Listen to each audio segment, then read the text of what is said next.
Paodam tabiriba khwai punamapu taram noksabaga loinana khurumjari ngasigi maroibu pauda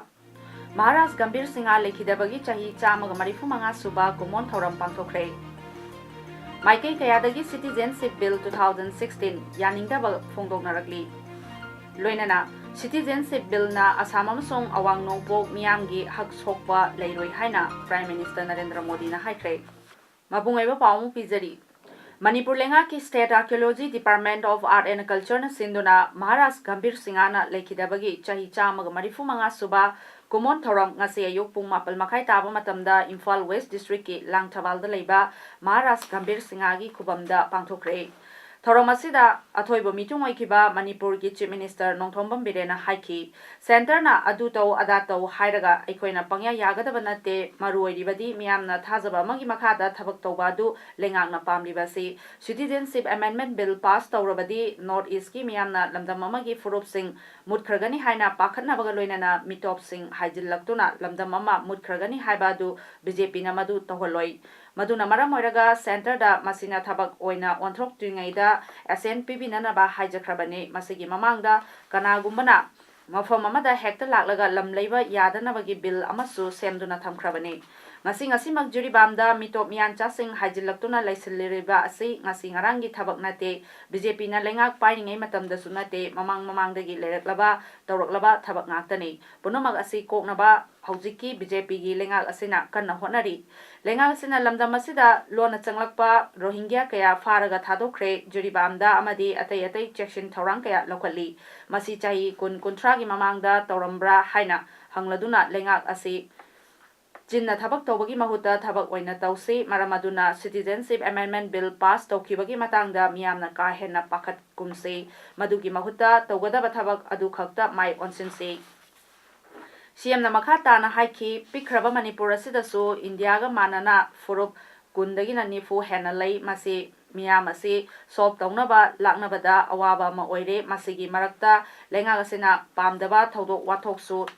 thohanningdabana maram oiraduna Punomagasigi Kanbada Lenga Ase Kok Yamna Sai Aduga Citizenship Amendment Bill 2016 gi matangda ngarang khanghodana irang horokpa asina maram moiraga aikhoi asi mutki gadra haina pakhatuna miyamna irang hori masigi matangda lengangna Manipur Protection Bill su lengangna kana pass tawnana ba honaringai cherakta miyamna irang horokpa asida lenga ase yamna kok sari ngasi aikhoina ikai khumnariba Gambir Singha Narsinga na Manipur dagi awat tantholam drabadi British ka lan thengnaram gadra natragana thengnaram roidra haibasi hangningai ni hiramasi matangda wari liraduna CM na hai mapaldagi lakpa mi amada Manipur haibasi masak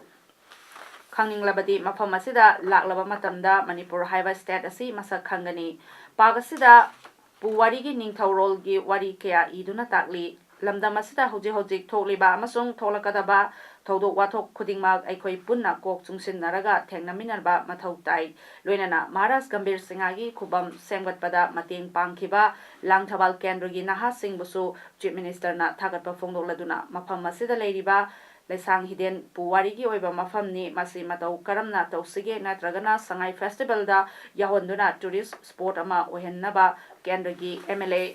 amadi miyamga loinana khannaraga thabak punamak paikhanaba honagani politics tawba yaba tawba yadaba haiba du khandoklaga ikoina issue khudingmak thengnamina se haina su CM na appeal tawki aina mayamda assurance ma pining Manipur gi praja mayamda ai khoi ngasi sarkar paijari base lamdam sigi masani lamdam sigi ini lamdam sigi ibu saksu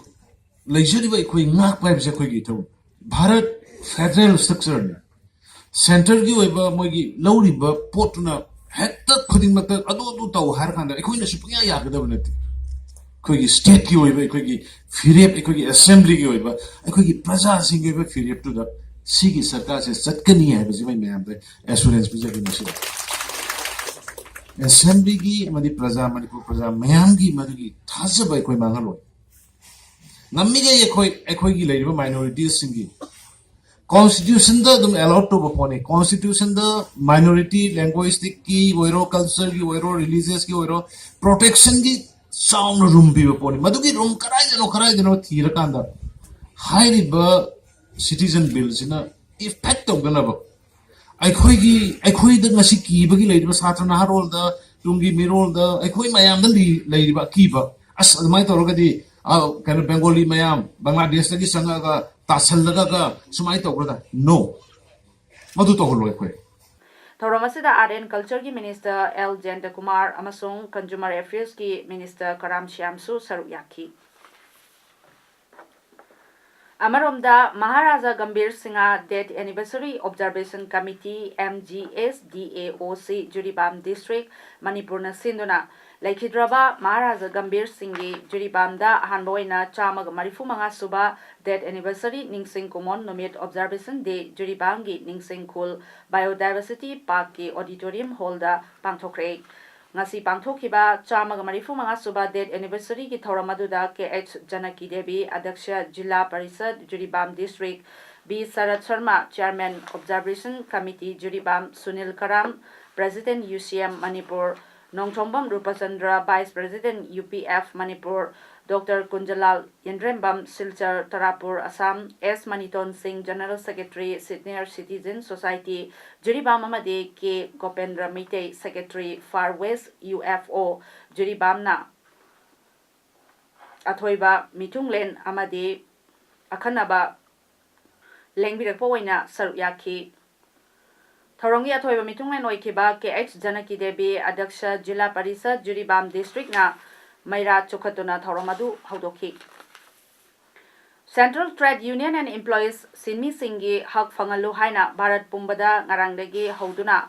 Kaukiba Numinini ki General Strike pu Sawaladuna Ngasi Thawal Mela Ground da Thawal District ki Asa Workers Singna Wakat Mifam Phamkre Asa Singi Phangpham Thokpa Hak Fangalu Aduga Thagi Tolob Atai State Singda Phanganbagumna Fangalu Pension gi Khudong Chaba Lehelo Asa Workers Singi Scheme Privatization Tawigano Amadi Center Amasong State Budget da Asa Singi Fund Ningthina Hapu Haibana Chingba Demand Sing Tawduna Chathakiba Ngasigi Wakat Mifam Aduda Saruk Yarambi All Manipur Asa Workers Union Manipur ki General Secretary A.K. Thoibi Devina Fongdorpada Asa Singi Phangpham Thokpa Sing Phanghan Binanaba Central Trade Union and Employees Singi General Strike Asibu Sawaladuna Ngasi Wakat Mipamasi Chathazabani Fongdoraki Ngarang Lok Sabha da Citizenship Amendment Bill 2016 pass Tokhibabu Maikei Kyadagi Yaningda Fongdoladuna Kongjang Changsinkre Bill asi Lok Sabha na pass Tokhibabu Yaningda Fongdoladuna Amukogi President PH Devana Hai North the Ladiba Tongan ba State Singidi Masamasagi Yalomi Singbu Ngaktuna Tamnanaba Masamasagi Bill Loina Lay Hariba Masagi Yalomi Singbu Ngaktanaba Bill Lairaba State Singa Faubada Citizenship Amendment Bill pass Tawada Mipaiba Poklaga Isagi Yalomi Sing Ngananaba Bill Amata Laitaba Manipur Lamdam Asigi Miamnadi Karigi Mipairoi Maramasina Center Amadi State Government na Manipur Miyangi Ihul Khangna Thabak Tawbaga loinana State Government ki Firep Karino Haiba Miyamda Khangangadabane Haina Ngasi Kwakaital da Leiba Amuko ki Office ta Paumisinga Unabada PH Devana Fongdokibane ILP ki ihum mayam ma imay bensin civil society satra tunay mayam ma asong apan asiana yauna changjallaba sibaw da ko gi changa di ba TV di ba mafam sidadi aduma bil sina kari wela kadage se ko kari phil to wadage se masine aduna miyam da tariba ibul singa se masi laiba BJP center ki BJP amasung state ki BJP na luchinba lainga kasina miyam sing bi akiba se masi dais da makoi oiba stand kari no haibisi mayen chenga thamgadam ni se Poirei Lemerol gi Secretary na High Citizenship Amendment Bill asigi matangda Rajya Sabha da amuka hanna Khannagadaba leibana state asigi MP singa miyamgi ihul khangna bill asigi mayokta lepkadabani aduga government na su numit mangani gi manungda makhoi gi stand khangangadabani madu natrabadi democratic oiba yauna makhal makha kaya gi khongjang changsingani haiki Rajya Sabha da Manipur ki MP oiriba singna akanba mongda oppose tawgadabani karigumba hai bisang asigi ona tainabada ꯊꯕꯛ ꯇꯧꯔꯛꯄ ꯇꯥꯔꯕꯗꯤ ꯀꯣꯏ ꯂꯩꯃꯔꯣꯟ ꯃꯩꯔꯥ ꯄꯥꯏꯕꯤ ꯑꯄꯨꯟꯕ ꯃꯅꯤꯄꯨꯔ ꯑꯃꯗꯤ ꯈꯨꯠꯁꯝꯅꯅ ꯆꯠꯆꯔꯤꯕ ꯃꯌꯥꯝꯒ ꯂꯣꯏꯅꯅ ꯑꯀꯟꯕ ꯃꯑꯣꯡꯗ 18 ꯖꯨꯟꯗꯒꯤ ꯍꯦꯟꯅ ꯁꯥꯊꯤꯕ ꯃꯑꯣꯡꯗ ꯏꯍꯧ ꯀꯌꯥ ꯆꯪꯁꯤꯜꯂꯛꯀꯅꯤ ꯅꯥꯀꯜ ꯑꯃꯔꯣꯝꯗ democratic students alliance of Manipur ꯗꯦꯁꯥꯝꯅꯁꯨ ꯕꯤꯜ ꯑꯁꯤꯕꯨ ꯑꯀꯟꯕ ꯃꯑꯣꯡꯗ ꯀꯟꯗꯦꯝ ꯇꯧꯗꯨꯅ ꯋꯥꯀꯠ ꯃꯤꯐꯝ ꯐꯝꯕꯒ ꯂꯣꯏꯅꯅ ꯔꯦꯂꯤ ꯆꯠꯈ꯭ꯔꯦ ꯗꯦꯁꯥꯝꯒꯤ ꯊꯧꯃꯤꯁꯤꯡꯅ ꯉꯁꯤ ꯁꯒꯣꯜꯕꯟ ꯃꯣꯏꯔꯥꯡ ꯂꯩꯔꯛꯇ ꯂꯩꯕ ꯏꯕꯨꯙꯧ ꯈꯝꯂꯥꯡꯕꯒꯤ ꯃꯥꯟꯗꯞꯇ ꯋꯥꯀꯠ ꯃꯤꯐꯝ ꯐꯝꯂꯕ ꯃꯇꯨꯡꯗ ꯈꯣꯡꯆꯠ ꯑꯃ ꯋꯥꯍꯦꯡ ꯂꯩꯀꯥꯏ ꯄꯔꯤꯡꯗ ꯂꯥꯛꯈꯤ ꯑꯗꯨꯕꯨ ꯄꯨꯂꯤꯁꯅ ꯊꯠꯄꯗꯒꯤ ꯄ꯭ꯔꯣꯇꯦꯁꯇꯔꯁꯤꯡ ꯑꯗꯨ ꯑꯃꯨꯛ ꯍꯜꯍꯟꯈꯤ ꯉꯁꯤꯒꯤ ꯗꯦꯁꯥꯝꯒꯤ ꯊꯧꯃꯤꯁꯤꯡꯒꯤ ꯈꯣꯡꯆꯠ ꯑꯗꯨꯗ ꯁꯤꯇꯤꯖꯦꯟꯁꯤꯞ ꯑꯦꯃꯦꯟꯗꯃꯦꯟꯠ ꯕꯤꯜ ꯌꯥꯅꯤꯡꯗꯦ ꯂꯣꯛ ꯁꯚꯥꯗ ꯕꯤꯜ ꯄꯥꯁ ꯇꯧꯈꯤꯕ ꯆꯠꯅꯕ ꯌꯥꯔꯣꯏ ꯃꯅꯤꯄꯨꯔ ꯂꯩꯉꯥꯛꯀꯤ ꯐꯤꯔꯦꯞ ꯈꯨꯗꯛꯇ ꯈꯪꯍꯜꯂꯨ ꯍꯥꯏꯕ ꯋꯥꯔꯣꯜꯁꯤꯡ ꯏꯕ ꯄ꯭ꯂꯦꯀꯥꯔꯗꯁꯤꯡꯁꯨ ꯄꯥꯏꯈꯤ ꯅꯣꯔꯠ ꯏꯁꯇ ꯂꯩꯔꯤꯕ ꯏꯟꯗꯤꯖꯤꯅꯁ ꯀꯝꯃꯨꯅꯤꯇꯤꯁꯤꯡꯁꯦ ꯌꯥꯝꯅ ꯑꯆꯧꯕ ꯆꯩꯐꯨ ꯑꯃ ꯑꯣꯏꯅ ꯃꯤꯇꯣꯞꯀꯤ ꯏꯆꯥꯎ ꯑꯃꯈꯛ ꯑꯩꯈꯣꯏꯗ ꯃꯥꯌꯣꯛꯅꯔꯤ ꯍꯥꯏꯔꯤꯕ ꯃꯤꯇꯣꯞꯀꯤ ꯏꯆꯥꯎ ꯑꯁꯦ ꯍꯦꯟꯅ ꯀꯟꯁꯤꯟꯍꯜꯂꯒ ꯃꯁꯤꯗ ꯂꯩꯔꯤꯕ ꯌꯦꯜꯍꯧꯕꯤ ꯐꯨꯔꯨꯞꯁꯤꯡ ꯑꯁꯤꯕꯨ ꯃꯤꯇꯣꯞꯀꯤ ꯏꯆꯥꯎ ꯑꯁꯤꯗ ꯏꯔꯥꯛꯅꯍꯟꯅꯕ ꯍꯣꯠꯅꯕ ꯊꯧꯑꯣꯡ ꯑꯃ ꯑꯣꯏꯅ ꯉꯔꯥꯡꯃꯛ ꯏꯟꯗꯤꯌꯥꯒꯤ ꯄꯥꯔꯂꯤꯌꯥꯃꯦꯟꯠꯀꯤ ꯂꯣꯛ ꯁꯚꯥꯗ ꯄꯥꯁ ꯇꯧꯈꯤꯕ ꯁꯤꯇꯤꯖꯦꯟꯁꯤꯞ ꯑꯦꯃꯦꯟꯗꯃꯦꯟꯠ ꯕꯤꯜ ꯗꯦꯁꯥꯝꯒꯤ ꯃꯥꯏꯀꯩꯗꯒꯤ ꯑꯀꯟꯕ ꯃꯑꯣꯡꯗ ꯀꯟꯗꯦꯝ ꯇꯧꯏ ꯅꯣꯔꯠ ꯏꯁꯀꯤ ꯂꯩꯔꯤꯕ ꯇꯣꯉꯥꯟ ꯇꯣꯉꯥꯟꯕ ꯁ꯭ꯇꯦꯠꯁꯤꯡꯒꯤ ꯆꯤꯐ ꯃꯤꯅꯤꯁꯇꯔꯁꯤꯡꯒꯤ ꯑꯣꯏꯕ ꯐꯤꯔꯦꯞꯁꯦ ꯑꯄꯨꯟꯕ ꯀꯔꯤ ꯀꯔꯝꯕ ꯐꯤꯔꯦꯞ ꯂꯧꯒꯗꯣꯔꯤ ꯍꯥꯏꯕ ꯋꯥꯐꯝꯁꯦ ꯍꯥꯏꯕꯁꯦ ꯃꯁꯤ ꯑꯩꯈꯣꯏ ꯅꯣꯔꯠ ꯏꯁꯇ ꯂꯩꯔꯤꯕ ꯃꯤꯄꯨꯝ ꯈꯨꯗꯤꯡꯃꯛꯅ ꯃꯁꯤ ꯈꯪꯅꯤꯡꯉꯤ ꯍꯥꯏꯕ ꯋꯥꯐꯝꯁꯦ ꯃꯁꯨ ꯑꯩꯈꯣꯏ ꯗꯦꯁꯥꯝꯒꯤ ꯃꯥꯏꯀꯩꯗꯒꯤ ꯊꯝꯃꯤ NEIDP-ꯅꯁꯨ ꯁꯤꯇꯤꯖꯦꯟꯁꯤꯞ ꯑꯦꯃꯦꯟꯗꯃꯦꯟꯠ ꯕꯤꯜ ꯄꯥꯁ ꯇꯧꯈꯤꯕ ꯑꯗꯨ ꯌꯥꯅꯤꯡꯗꯕ ꯐꯣꯡꯗꯣꯛꯇꯨꯅ ꯋꯥꯀꯠ ꯃꯤꯐꯝ ꯐꯝꯈ꯭ꯔꯦ ꯇꯦꯔꯥ ꯑꯥꯏꯗꯜ ꯀ꯭ꯂꯕ ꯀꯝꯄ꯭ꯂꯦꯛꯁꯇ ꯐꯝꯈꯤꯕ ꯋꯥꯀꯠ ꯃꯤꯐꯝꯗ ꯁꯔꯨꯛ ꯌꯥꯈꯤꯕꯁꯤꯡꯅ ꯐꯣꯡꯗꯣꯔꯛꯈꯤꯕꯗ ꯕꯤꯜ ꯑꯁꯤ ꯄꯥꯁ ꯇꯧꯕꯗ ꯇꯨꯡꯗ ꯌꯦꯜꯍꯧꯃꯤꯁꯤꯡ ꯑꯪꯍꯟꯈꯤꯅꯕ ꯃꯆꯥꯛ ꯑꯃ ꯑꯣꯏꯒꯅꯤ ꯍꯥꯏꯈꯤ ꯀꯔꯝꯕ ꯃꯈꯜꯒꯤ ꯃꯤꯑꯣꯏꯁꯤꯡ ꯃꯄꯥꯟꯗꯒꯤ ꯑꯃꯨꯛ ꯆꯪꯂꯛꯇꯨꯅ ꯑꯩꯈꯣꯏꯒꯤ ꯂꯩꯖꯔꯤꯕ ꯏꯀꯣꯅꯣꯃꯤꯛ ꯑꯃꯗꯤ ꯁꯣꯁꯤꯌꯦꯜ ꯁ꯭ꯇꯦꯇꯁ ꯑꯁꯤ ꯀꯔꯤ ꯑꯀꯥꯏꯕ ꯄꯤꯔꯛꯀꯗꯒꯦ ꯍꯥꯏꯕꯁꯦ ꯑꯩꯈꯣꯏ ꯌꯥꯝꯅ ꯅꯨꯡꯅꯥꯡꯕ ꯄꯣꯛꯏ ꯃꯗꯨꯒꯤꯗꯃꯛꯇꯅꯤ ꯉꯁꯤ ꯅꯣꯔꯠ ꯏꯁ ꯏꯟꯗꯤꯌꯥ ꯗꯦꯕꯂꯞꯃꯦꯟꯠ ꯄꯥꯔꯇꯤꯅ ꯔꯤꯖꯅꯦꯜꯒꯤ ꯑꯣꯏꯕ ꯌꯥꯝꯅ ꯑꯆꯦꯠꯄ ꯐꯤꯔꯦꯞ ꯑꯩꯈꯣꯏꯒꯤ ꯏꯟꯗꯤꯖꯤꯅꯁ ꯄꯤꯄꯜꯁꯤꯡ ꯑꯁꯤꯗ ꯃꯥꯒꯤ ꯆꯞ ꯆꯥꯕ ꯐꯪꯐꯝ ꯊꯣꯛꯄ ꯆꯥꯛꯊꯨꯡ ꯑꯃꯗꯤ ꯍꯛ ꯔꯥꯏꯠ ꯑꯦꯚ꯭ꯔꯤꯊꯤꯡ ꯃꯗꯨ ꯐꯪꯐꯝ ꯊꯣꯛꯄꯁꯤꯡ ꯑꯗꯨꯒꯤꯗꯃꯛꯇ ꯀꯟꯅ ꯆꯪꯁꯤꯜꯂꯤꯕ ꯈꯣꯡꯖꯪ ꯑꯁꯤꯒꯤ ꯃꯔꯛꯇ ꯑꯇꯣꯞꯄ ꯑꯍꯦꯟꯕ ꯃꯤꯌꯥꯟꯆꯥ ꯃꯌꯥꯝ ꯑꯃ ꯊꯥꯖꯤꯜꯂꯛꯀꯅꯤ ꯍꯥꯏꯕꯒꯤ ꯐꯤꯔꯦꯞ ꯑꯃ ꯂꯧꯔꯛꯄ ꯑꯁꯤ ꯃꯁꯤꯃꯛꯇꯤ ꯑꯩꯈꯣꯏ ꯇꯉꯥꯏ ꯐꯗꯅ ꯀꯟꯗꯦꯝ ꯇꯧꯐꯝ ꯊꯣꯛꯏ Manipur Pradesh Congress Committee ki Karminisngasu Congress Bhawan Mamangi VT Rota Wakan Mifam Phamki Wakan Mifam Aduda Saruk Yakiba MPCC ki Vice President N Lokenna Bill asigi matangda warol sing piki Tungda Congress Karmisingna slogan kyasu lauki Ngarang si ikhang khangawdana aikogi parliamenta sigumba citizenship MML bill se pass to kipapota aikogi MPCC ki side ki strongly aikoi condemn tawi aduna athuba matamda masi review tawbiu natraga no withdraw tawbiu haibase aikoi MPCC ki maigai dege aikoi thamjari aduga loina na masida ga aikoi na changjali ba khongsang asida da haujik leiriba BJP ki sarkar asina aikoi gi thawojana lerakpa taragati aikoi Manipur ki praja miyam ga loina na aikoi ki party na aikoi listing oira kanda achauba khongjang kaya sangsilakini haidana ai media ge thongda simatanga ai thamjage Amaromda MPP ki office ta Citizenship Amendment Bill pass tawkibaga mari leinana paugi mifam ama pangthokre pawmisinga unabaduda MPP ki President Oinam Jogindro na hai Citizenship Amendment Bill pass tawba yaningde North East ki miyamna Tengnariba awaba yengbidana asigumba bill ama Lok Sabha da pass tawrokpa haiba ase awang nongpok state singi mayoktani haiki Bharat सही तरुक लेरबदी बांग्लादेश अफगानिस्तान अमदी पाकिस्तान की लापा अदुगुंबा मियोइसिंग मदुना करी करी ओरबा अमदी Buddhist ओरबा जैन ओरबा पेरिस ओरबा पारसीज ओरबा हिंदू ओरबा अदुगा सिख ओरबा अदुगुंबा जाति सिंगो मदुना सही तरुक लेरबा अदुगा मदुदा डॉक्यूमेंट जौद्रसु अखोई सिटीजन वगनी हाबी पोटे मसी अखोई एमपीपी ने खग याबा ngमोय अमसुं मसी की मायोक्ता अखोई लेगनी India lengakna awang nongpoki praja miyamgi sartha amata yengbidana Citizenship Amendment Bill 2016 bu pass tawkhiba ase aksu kakchingna akanba mongda yaningdabaga loinana makhal makha kayagi akanba khongjang sing sangsilagani haina All Kakching Students Union aksu gi cherolamana hairi cherola sina makha taraduna politics tawriba miyoi kharagi khallaga yelongmi singi muthananaba lengakna sinbigano aduga malem pumbagi oina ꯌꯦꯂꯣꯉꯩꯗꯒꯤ ꯂꯩꯔꯛꯂꯕ ꯄꯣꯠꯆꯩ ꯁꯥ ꯉꯥ ꯅꯥꯄꯤ ꯁꯤꯡꯕꯤ ꯀꯟꯅꯅꯕ ꯑꯀꯟꯕ ꯊꯧꯔꯥꯡ ꯀꯌꯥ ꯄꯥꯏꯈꯠꯇꯨꯅ ꯍꯣꯠꯅꯔꯤꯕꯅꯤ ꯑꯗꯨꯕꯨ ꯑꯋꯥꯡ ꯅꯣꯡꯄꯣꯛ ꯂꯝꯗꯝꯒꯤ ꯌꯦꯂꯧꯃꯤꯁꯤꯡꯕꯨ ꯂꯩꯉꯥꯛ ꯑꯁꯤꯅ ꯃꯨꯠꯊꯠꯅꯕ ꯍꯣꯠꯅꯔꯤꯕ ꯂꯩꯉꯥꯛ ꯑꯁꯤꯒꯤ ꯃꯥꯌꯣꯛꯇ ꯑꯛꯁꯨꯅ ꯃꯥꯌꯣꯛꯅꯒꯅꯤ ꯕꯤꯜ ꯑꯁꯤꯅ ꯃꯔꯝ ꯑꯣꯏꯔꯗꯨꯅ ꯑꯋꯥꯡ ꯅꯣꯡꯄꯣꯛꯀꯤ ꯃꯤꯑꯣꯏ ꯐꯥꯖꯤꯟ ꯄꯨꯟꯁꯤꯟꯕ ꯇꯧꯗꯨꯅ ꯃꯤꯑꯣꯏꯕꯒꯤ ꯍꯛ ꯈꯣꯡꯒꯥꯎꯅꯔꯤꯕ ꯑꯁꯤ ꯏꯟꯗꯤꯌꯥ ꯂꯩꯉꯥꯛꯅ ꯈꯨꯗꯛꯇ ꯂꯦꯞꯀꯗꯕꯅꯤ ꯀꯔꯤꯒꯨꯝꯕ ꯕꯤꯜ ꯑꯁꯤ ꯅꯝꯐꯨꯗ ꯆꯠꯅꯔꯛꯂꯕꯗꯤ ꯃꯤꯑꯣꯏꯕꯒꯤ ꯍꯛꯀꯤꯗꯃꯛꯇ ꯑꯛꯁꯨ ꯀꯛꯆꯤꯡꯅ ꯃꯇꯝ ꯆꯨꯞꯄꯗ ꯂꯦꯞꯀꯅꯤ ꯑꯃꯗꯤ ꯗꯤꯁꯇ꯭ꯔꯤꯛ ꯑꯁꯤꯗ ꯆꯦ ꯆꯥꯡ ꯁꯨꯗꯕ ꯃꯤꯑꯣꯏ ꯀꯌꯥ ꯀꯗꯥꯏꯗꯒꯤ ꯂꯥꯛꯄꯅꯣ ꯀꯅꯥ ꯀꯅꯥꯅꯣ ꯃꯁꯛ ꯈꯪꯗꯣꯛꯇꯨꯅ ꯃꯁꯥ ꯃꯁꯥꯒꯤ ꯃꯔꯝꯗ ꯍꯜꯍꯟꯈꯤꯅꯕ ꯑꯀꯟꯕ ꯈꯣꯡꯖꯪ ꯆꯪꯁꯤꯜꯂꯒꯅꯤ ꯚꯔꯥ ꯆꯥꯔꯤꯕ ꯏꯆꯤꯜ ꯏꯅꯥꯎꯁꯤꯡꯅ ꯃꯁꯥ ꯃꯁꯥꯒꯤ ꯆꯦ ꯆꯥꯡ ꯁꯨꯗꯕ ꯃꯤꯑꯣꯏꯁꯤꯡ ꯊꯝꯂꯝꯂꯕꯗꯤ ꯑꯀꯟꯕ ꯊꯕꯛ ꯂꯧꯈꯠꯂꯒꯅꯤ ꯃꯗꯨꯗ ꯊꯣꯛꯂꯛꯄ ꯑꯐ ꯐꯠꯇ ꯗꯥꯏꯇ ꯄꯨꯝꯕ ꯌꯨꯝꯕꯨ ꯃꯁꯥ ꯃꯁꯥꯅ ꯂꯧꯖꯒꯗꯕꯅꯤ ꯃꯅꯤꯄꯨꯔ ꯂꯩꯉꯥꯛꯅꯁꯨ ꯕꯤꯜ ꯑꯁꯤ ꯆꯠꯅꯗꯅꯕ ꯋꯥꯔꯦꯞ ꯂꯧꯒꯗꯕꯅꯤ ꯅꯠꯇ꯭ꯔꯒꯗꯤ ꯖꯨꯟ 19ꯒꯤ ꯊꯧꯗꯣꯛ ꯑꯃꯨꯛ ꯍꯟꯖꯤꯜꯂꯛꯂꯣꯏ ꯍꯥꯏꯕꯒꯤ ꯋꯥꯐꯝ ꯂꯩꯇꯦ ꯍꯥꯏꯕ ꯑꯁꯤ ꯂꯩꯉꯥꯛꯅ ꯈꯪꯕꯤꯗꯨꯅ ꯊꯕꯛ ꯇꯧꯕꯤꯒꯗꯕꯅꯤ ꯍꯥꯏꯅ ꯆꯦꯔꯣꯜ ꯑꯁꯤꯅ ꯃꯈꯥ ꯇꯥꯅ ꯍꯥꯏꯔꯤ ꯂꯥꯏꯕ꯭ꯔꯦꯔꯤ ꯑꯦꯟ ꯏꯟꯐꯣꯔꯃꯦꯁꯟ ꯁꯦꯟꯇꯔ ꯀꯛꯆꯤꯡꯅ ꯁꯤꯟꯗꯨꯅ ꯁꯦꯟꯇꯔ ꯑꯁꯤꯒꯤ ꯑꯣꯗꯤꯇꯣꯔꯤꯌꯝꯗ ꯊꯥ ꯑꯁꯤꯒꯤ ꯍꯧꯈꯤꯕ ꯇꯥꯡ 5ꯗꯒꯤ ꯆꯠꯊꯔꯛꯂꯤꯕ 3ꯁꯨꯕ ꯕꯨꯛ ꯐꯦꯌꯔ 2019ꯒꯤ ꯉꯁꯤ 5ꯅꯤ ꯆꯟꯕ ꯅꯨꯃꯤꯠꯇ ꯇꯥꯁꯤ ꯄꯥꯎ ꯑꯍꯜꯒꯤ ꯃꯄꯥꯎ ꯍꯥꯏꯕ ꯀꯛꯆꯤꯡꯒꯤ ꯆꯍꯤ 100ꯒꯤ ꯃꯊꯛ ꯑꯃꯗꯤ ꯆꯍꯤ 100 ꯅꯛꯁꯤꯜꯂꯛꯂꯕ ꯑꯍꯜꯁꯤꯡꯕꯨ ꯏꯀꯥꯏ ꯈꯨꯝꯅꯕ ꯎꯠꯇꯨꯅ ꯈꯨꯔꯨꯝꯖꯕ ꯑꯃꯗꯤ ꯑꯍꯜꯁꯤꯡꯗꯒꯤ ꯍꯧꯖꯤꯛꯀꯤ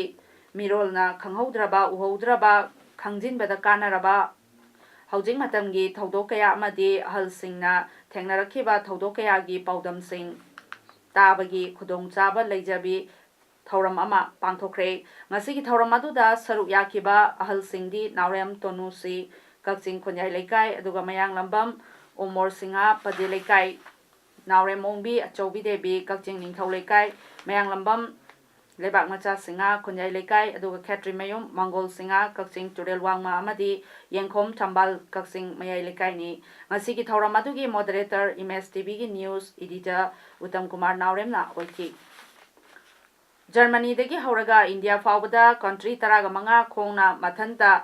ꯂꯥꯛꯂꯕ ꯆꯍꯤ 67 ꯁꯨꯔꯕ ꯀꯨꯅꯣ ꯄꯦꯅꯔ ꯉꯁꯤ ꯇꯥꯃꯤꯜ ꯁꯪꯒꯝ ꯃꯣꯔꯦ ꯑꯃꯗꯤ border trade chamber of commerce BTCCꯅ ꯃꯣꯔꯦꯗ ꯑꯣꯛꯈ꯭ꯔꯦ ꯉꯁꯤ ꯀꯨꯅꯣ ꯄꯦꯅꯔꯅ ꯁꯦꯐ ꯏꯟꯚꯥꯏꯔꯟꯃꯦꯟꯠꯀꯤ ꯄꯥꯎꯖꯦꯜ ꯄꯨꯗꯨꯅ ꯖꯔꯃꯅꯤꯗꯒꯤ ꯍꯧꯔꯒ ꯆꯍꯤ 1.5 ꯆꯪꯅ ꯃꯈꯣꯡꯅ ꯃꯊꯟꯇ ꯀꯟꯇ꯭ꯔꯤ 15 ꯑꯃꯗꯤ ꯏꯟꯗꯤꯌꯥꯒꯤ ꯁ꯭ꯇꯦꯠ 18 ꯊꯨꯡꯂꯨꯔꯕ ꯃꯇꯨꯡ ꯉꯁꯤ ꯃꯣꯔꯦꯗ ꯊꯨꯡꯂꯈ꯭ꯔꯦ ꯀꯨꯅꯣ ꯄꯦꯅꯔꯅ ꯃꯣꯔꯦꯗ ꯊꯨꯡꯂꯔꯕ ꯃꯇꯨꯡꯗ ꯇꯥꯃꯤꯜ ꯁꯪꯒꯝ ꯑꯃꯗꯤ BTCC ꯑꯅꯤꯅ BTCCꯒꯤ ꯑꯣꯐꯤꯁꯇ ꯇꯔꯥꯝꯅ ꯑꯣꯛꯄꯒꯤ ꯑꯆꯝꯕ ꯊꯧꯔꯝ ꯑꯃ ꯄꯥꯡꯊꯣꯛꯈ꯭ꯔꯦ ꯀꯨꯅꯣ ꯄꯦꯅꯔꯅ ꯆꯍꯤ 67 ꯁꯨꯔꯕ ꯐꯥꯎꯕꯗ ꯏꯟꯚꯥꯏꯔꯟꯃꯦꯟꯠ ꯀꯟꯃꯤꯟꯅꯁꯤ ꯍꯥꯏꯕꯒꯤ ꯄꯥꯎꯖꯦꯜ ꯄꯨꯗꯨꯅ ꯃꯊꯟꯇ ꯈꯣꯡꯅ ꯂꯥꯛꯈꯤꯕꯒꯤ ꯊꯧꯅꯥꯕꯨ ꯏꯀꯥꯏ ꯈꯨꯝꯅꯗꯨꯅ ꯇꯥꯃꯤꯜ ꯁꯪꯒꯝ ꯃꯣꯔꯦ ꯑꯃꯗꯤ BTCCꯒꯤ ꯃꯦꯝꯕꯔꯁꯤꯡꯅ ꯄꯨꯛꯅꯤꯡ ꯊꯧꯒꯠꯄ ꯋꯥꯍꯩ ꯀꯌꯥ ꯐꯣꯡꯗꯣꯛꯈꯤ ꯈꯥꯡꯉꯕꯣꯛ ꯀꯦꯟꯗ꯭ꯔꯗ ꯚꯥꯔꯇꯤꯌꯥ ꯖꯅꯇꯥ ꯄꯥꯔꯇꯤ BJPꯒꯤ ꯃꯄꯥꯡꯒꯜ ꯀꯟꯈꯠꯍꯟꯅꯕꯒꯤ ꯄꯥꯟꯗꯝꯗ ꯀꯦꯟꯗ꯭ꯔ ꯑꯁꯤꯒꯤ ꯁꯉꯥꯏ ꯌꯨꯝꯐꯝꯗ ꯂꯩꯕ ꯄꯣꯂꯤꯡ 12ꯒꯤ ꯌꯨꯠ ꯃꯥꯏꯅꯣꯔꯤꯇꯤ ꯃꯣꯔꯆꯥꯁꯤꯡꯒꯤ ꯑꯣꯏꯕ ꯄꯣꯂꯤꯇꯤꯀꯦꯜ ꯀꯟꯐꯔꯦꯟꯁ ꯑꯃ ꯉꯁꯤ ꯈꯥꯡꯉꯕꯣꯛꯇ ꯂꯩꯕ ꯁꯣꯔꯣꯖꯤꯅꯤ ꯑꯣꯏꯜ ꯄꯝꯗ ꯄꯥꯡꯊꯣꯛꯈ꯭ꯔꯦ ꯊꯧꯔꯝ ꯑꯗꯨꯗ BJP ꯃꯅꯤꯄꯨꯔ ꯄ꯭ꯔꯗꯦꯁꯀꯤ ꯖꯦꯅꯔꯦꯜ ꯁꯦꯀ꯭ꯔꯦꯇꯔꯤ ꯑꯣꯔꯒꯅꯥꯏꯖꯦꯁꯟ P ꯄ꯭ꯔꯦꯃꯥꯅꯟꯗꯅ ꯑꯊꯣꯏꯕ ꯃꯤꯆꯨꯡꯂꯦꯟ BJP ꯃꯅꯤꯄꯨꯔ ꯄ꯭ꯔꯗꯦꯁꯀꯤ ꯍꯥꯟꯅꯒꯤ ꯚꯥꯏꯁ ꯄ꯭ꯔꯦꯁꯤꯗꯦꯟꯠ TH ꯖꯥꯗꯨꯃꯅꯤ BJP ꯈꯥꯡꯉꯕꯣꯛ ꯃꯟꯗꯜꯒꯤ ꯄ꯭ꯔꯦꯁꯤꯗꯦꯟꯠ ꯑꯃꯗꯤ ꯑꯇꯩ ꯊꯧ ꯄꯨꯕ ꯃꯤꯑꯣꯏ ꯀꯌꯥꯅ ꯄ꯭ꯔꯦꯁꯤꯗꯦꯟꯠ ꯃꯦꯝꯕꯔꯁꯤꯡ ꯑꯣꯏꯅ ꯁꯔꯨꯛ ꯌꯥꯈꯤ ꯑꯣꯜ ꯖꯤꯔꯤꯕꯥꯝ ꯍꯤꯟꯗꯨ ꯖꯒꯔꯟ ꯑꯦꯁꯣꯁꯤꯌꯦꯁꯟ ꯖꯤꯔꯤꯕꯥꯝ ꯑꯖꯥꯅ ꯁꯤꯟꯗꯨꯅ ꯖꯤꯔꯤ ꯅ꯭ꯌꯨꯁ ꯅꯦꯠꯋꯥꯔꯛ JNNꯒꯤ ꯄ꯭ꯔꯦꯁ ꯀꯟꯐꯔꯦꯟꯁ ꯍꯣꯜꯗ ꯄꯥꯡꯊꯣꯛꯈꯤꯕ ꯄꯥꯎꯒꯤ ꯃꯤꯐꯝ ꯑꯃꯗ ꯑꯖꯥꯒꯤ ꯄ꯭ꯔꯦꯁꯤꯗꯦꯟꯠ ꯁ꯭ꯌꯥꯃꯣꯜ ꯀꯨꯃꯥꯔ ꯕꯣꯁꯅ ꯍꯥꯏꯈꯤꯕꯗ ꯖꯤꯔꯤꯕꯥꯝ ꯗꯤꯁꯇ꯭ꯔꯤꯛ ꯑꯁꯤꯒꯤ ꯋꯥꯠꯂꯤꯕ ꯗꯤꯃꯥꯟꯁꯤꯡ ꯑꯊꯨꯕ ꯃꯇꯝꯗ ꯄꯤꯌꯨ ꯅꯠꯇ꯭ꯔꯒꯗꯤ ꯏꯍꯧ ꯑꯃ ꯂꯥꯛꯇꯨꯅ ꯈꯨꯗꯣꯡꯆꯥꯗꯕ ꯀꯌꯥ ꯂꯥꯛꯄ ꯌꯥꯏ ꯍꯥꯏꯅ ꯄꯥꯎꯒꯤ ꯃꯤꯐꯝ ꯑꯗꯨꯗ ꯐꯣꯡꯗꯣꯛꯈ꯭ꯔꯦ ꯃꯈꯥ ꯇꯥꯔꯗꯨꯅ ꯑꯖꯥꯒꯤ ꯄ꯭ꯔꯦꯁꯤꯗꯦꯟꯠ ꯁꯥꯏꯃꯣꯜ ꯀꯨꯃꯥꯔ ꯕꯣꯁꯅ ꯍꯥꯏꯈꯤꯕꯗ ꯖꯤꯔꯤꯕꯥꯝ ꯗꯤꯁꯇ꯭ꯔꯤꯛ ꯑꯁꯤꯗ ꯑꯊꯨꯕ ꯃꯇꯝꯗ ꯗꯤꯁꯇ꯭ꯔꯤꯛ ꯑꯦꯟড ꯁꯦꯁꯟ ꯀꯣꯔꯠ ꯑꯃꯗꯤ ꯁꯕꯑꯣꯔꯗꯤꯅꯦꯠ ꯀꯣꯔꯠ ꯑꯃ ꯊꯝꯕꯤꯌꯨ ꯖꯤꯔꯤꯕꯥꯝ ꯗꯤꯁꯇ꯭ꯔꯤꯛ ꯑꯁꯤꯗ ꯁꯅꯥꯊꯣꯡ ꯒꯦꯠ 3 ꯁꯥꯕꯤꯌꯨ welcome to Barak sub division welcome to Jiribam ꯑꯃꯗꯤ welcome to Manipur Jiribam district ꯑꯁꯤꯒꯤ ꯌꯥꯝꯅ ꯃꯔꯨ ꯑꯣꯏꯔꯤꯕ ꯖꯤꯔꯤꯕꯥꯝꯗꯒꯤ ꯆꯧꯙꯨꯔꯤ ꯈꯥꯜ GT ꯔꯣꯗ ꯑꯁꯤ ꯁꯦꯝꯕꯤꯌꯨ ꯑꯊꯨꯕꯗ ꯄꯔꯃꯦꯅꯦꯟꯠ ꯁꯦꯇꯤꯡ ꯑꯣꯐꯤꯁ AS ꯑꯃꯗꯤ SO ꯕꯣꯔꯣꯕꯦꯀ꯭ꯔꯥ ꯑꯃꯗꯤ SDO ꯑꯣꯐꯤꯁ ꯕꯣꯔꯣꯕꯦꯀ꯭ꯔꯥ ꯊꯝꯕꯤꯌꯨ ꯑꯊꯨꯕꯗ ꯃꯇꯝ ꯆꯪꯍꯟꯗꯅ ꯄꯛꯀꯥ ꯄꯠꯇꯥ MLRN LR 1960 gi makhada allotment pibiyu Borobekrada permanent outpost thambiyu amasung matam kuinadagi Borobekrada fire service office hangdokpiyu haiba wafamsing paumisingda thamki ngasi paugi mifam aduda All Jiribam Hindu Jagaran Association Jiribam Azagi President Samuel Kumar Bose All Jiribam Hindu Jagaran Association Jiribam Azagi Legal Advisor A Surendra Kumar Advocate All Jiribam Hindu Jagaran Association gi General Secretary Paritos Das Assistant General Secretary M Navadip Singh amadi Executive Member Sapu Kumar Dasu Saryaki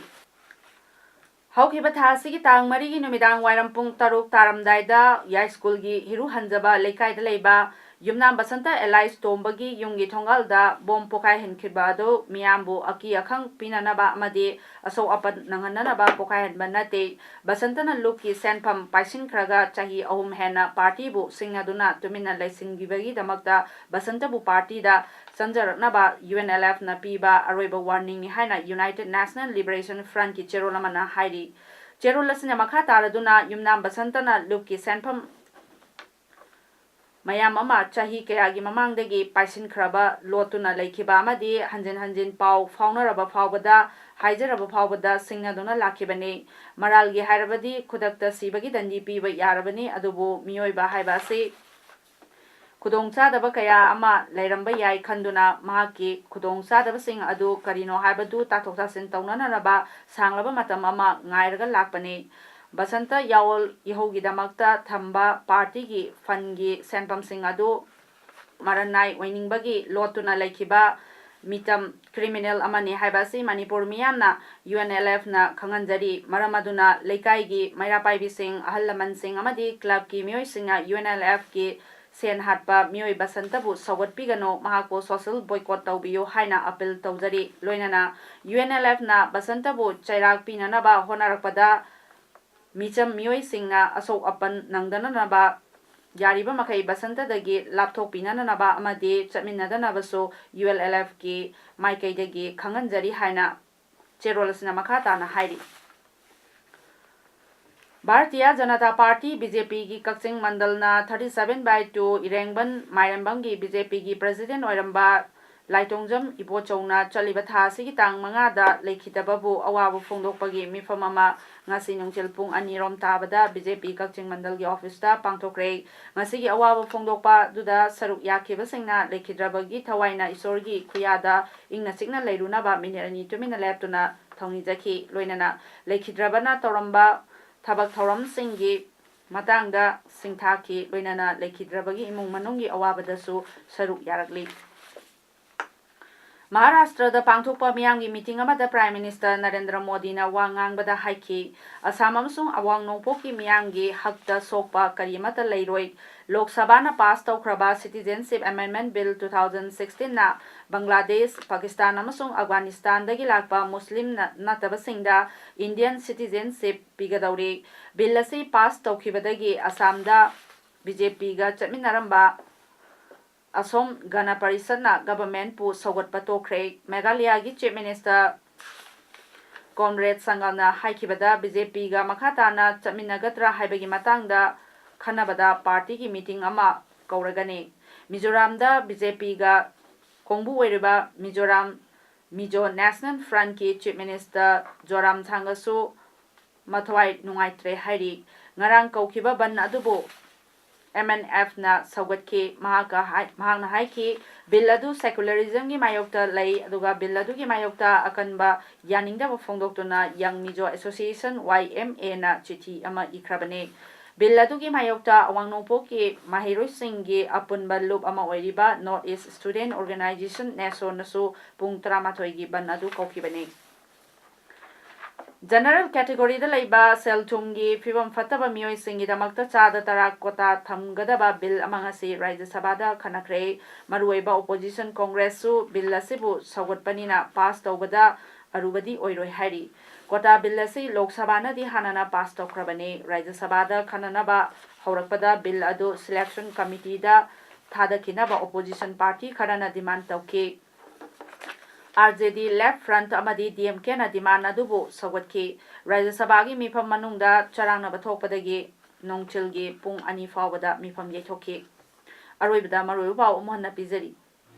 Maharaj Gambhir Singh ꯂꯩꯈꯤꯗꯕꯒꯤ ꯆꯍꯤ 135 ꯁꯨꯕ ꯀꯨꯝꯑꯣꯟ ꯊꯧꯔꯝ ꯄꯥꯡꯊꯣꯛꯈ꯭ꯔꯦ ꯃꯥꯏꯀꯩ ꯀꯌꯥꯗꯒꯤ citizenship bill 2016 ꯌꯥꯅꯤꯡꯗꯕ ꯐꯣꯡꯗꯣꯛꯅꯔꯛꯂꯤ ꯂꯣꯏꯅꯅ citizenship ꯕꯤꯜꯅ Assam ꯑꯃꯁꯨꯡ ꯑꯋꯥꯡ ꯅꯣꯡꯄꯣꯛ ꯃꯤꯌꯥꯝꯒꯤ ꯍꯛ ꯁꯣꯛꯄ ꯂꯩꯔꯣꯏ ꯍꯥꯏꯅ ꯄ꯭ꯔꯥꯏꯝ ꯃꯤꯅꯤꯁꯇꯔ ꯅꯔꯦꯟꯗ꯭ꯔ ꯃꯣꯗꯤꯅ ꯍꯥꯏꯈ꯭ꯔꯦ ꯃꯁꯤꯒꯤꯗꯃꯛꯇꯗꯤ ꯏꯃꯦꯖ ꯄꯥꯎꯗꯝ ꯂꯣꯏꯁꯤꯟꯖꯔꯤ ꯃꯌꯥꯝꯕꯨ ꯑꯃꯨꯛ ꯍꯟꯅ ꯈꯨꯔꯨꯝꯖꯔꯤ